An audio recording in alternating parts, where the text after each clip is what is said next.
Welcome back to News Geelong. The Geelong region is expanding extremely quickly, with new estates popping up around every corner, it would seem. The Spring Creek Reserve area near Jan Juc has been rezoned so that residential areas will not expand beyond 1 kilometre past Duffields Road, as Ian Nichols reports. Well, the times are changing down here in Torquay. This is Duffields Road. They call it the Spring Creek area of Torquay on the west side. And now it's been rezoned 1 kilometre west, the new border for Torquay Township. Some people aren't happy about it, but it means that this area will now be zoned for residential use. We're talking with the local member for South Barwon, Andrew Kados, about the government's decision to rezone Torquay's boundary 1 kilometre west of Duffields Road. The Planning Minister yesterday signed off on C66. It was gazetted yesterday. So that will see the town boundary remain where it is, remain where it was placed by the previous Labor government at 1 kilometre west of Duffields Road. It is being rezoned to urban growth zone, and also what we're wanting to see is a lower density of development in there. Not an Armstrong Creek with 15 lot per hectare. We're looking at a more lower density of development at around 8 to 10 lots per hectare, which is obviously roughly half of what's at Armstrong Creek. Well, it surprises me that people are protesting in the Spring Creek area when all the development has been in Torquay North in recent times. They have very little to complain about.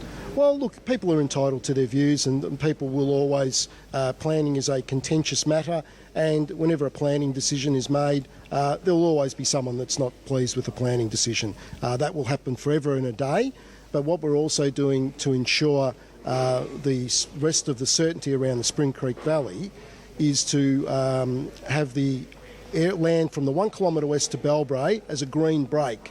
And we want to look at mechanisms to ensure that is a green, how that remains a green break. So the government is committed to having that as a green break, and that's what we want to see. Now, the other good news, I do believe, is for Christian College, who purchased land there many, many years ago in good faith, and now they've finally got their dream coming true with a school to be built over in that region. Yes, the Minister's also approved Christian College's school there, so there'll be a kindergarten, primary school, secondary school on that site in Jan Juc in Spring Creek Valley there, and that's good news for education in Torquay. The state government has been very proactive with the Surf Coast Secondary College, the purchase of land for a second primary school, and also the expansion of the Torquay and Jan Juc kindergartens. But now with that investment by Christian College being facilitated in an earlier fashion by the Planning Minister, that investment will see additional choice for families in Torquay to educate their children. From the Spring Creek area of Torquay, this is Ian Nichols for News Geelong. Thank you, Ian. The National Wool Museum's latest offering is an exhibition which has collected memorabilia from our own Geelong history. The 25th Object, Gathering Geelong Stories. Among other treasures is some nostalgic footage of the 1946 Miss Geelong competition at Eastern Beach. Ian Nichols has more. Well, once again, News Geelong is at the National Wool Museum, their latest exhibition called The 25th Object. It's based on a book written in 1955, The History of Geelong and Corio Bay. And we're going to get the full bottle on this story from the director of the National Wool Museum, Patrick Fisher. Oh, the 25th Object, it's hard to describe what 25th Object the exhibition is in just a brief nutshell.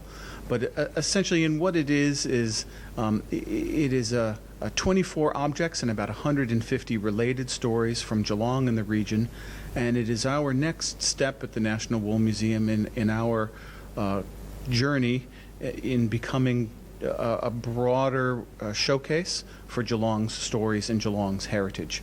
We have worked extensively with several collectors and Geelong collecting groups and the Geelong Heritage Centre to put this exhibition together. And we invite the community to come in, take a look at it, tell us what stories they love, what stories they hate, what objects they want to see here, and what stories they want to see here, because we really are Geelong's museum and we want to represent the broad stories from Geelong. And that's what 25th Object is all about.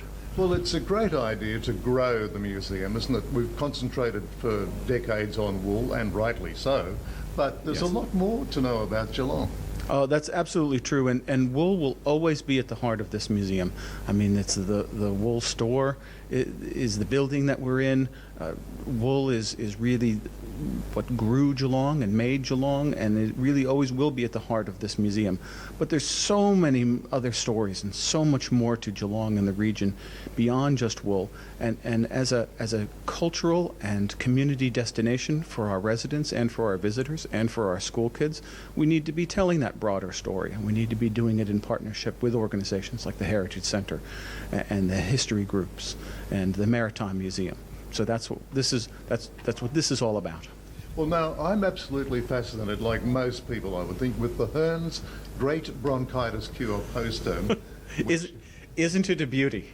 It's the icon of the whole exhibition, isn't it? Yes, it is. Well, when we were lucky enough to borrow this from the folks at Morrible Antiques, and when we brought the poster here and we unraveled it and we laid it out, the colors, the aesthetic of it, the look of it, the fact that it speaks to Geelong and it speaks to graphics and industry and aesthetics, we just knew right away that it had to be the showpiece of this exhibition. It's like unfurling a premiership flag, I would think. It was a lot more delicate, though, because being paper that's 50 or 60 years old, it was a little delicate, but really it was quite a magical moment when we unfurled it, yeah.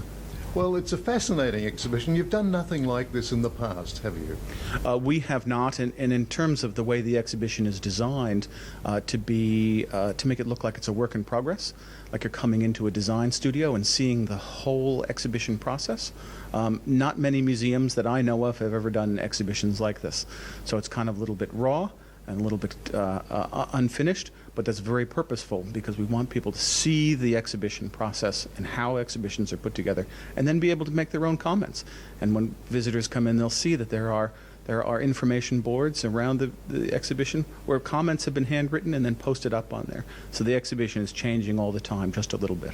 Well, we always look forward to coming down to see your latest exhibition, and extraordinary as this one is, I'm sure there's more to come, but this one in particular, till May 18, there'll be literally thousands of people pass through here. Yes, I hope that there will be tens of thousands of people who pass through here for this, but yes, there will be some, and then there are a series of public workshops that we have as well, where people can come in and give their feedback about what it is that they see here and what it is that they like to see. And the mystique about all this is the 25th object. It could be anything. It is very true. The 25th object isn't just one object. It could be any object, any story, any photograph, and we liken it to the 19th man on a footy field. It is just standing there on the sideline, ready to come in and shine. Well, we could probably stay here most of the day, Patrick. Please do. From the National Wool Museum and their latest exhibition, The 25th Object, this is Ian Nichols for News Geelong. Thank you, Ian. You're with News Geelong as we go to a break and return with all the local Geelong sport news with Alex Tigani after this.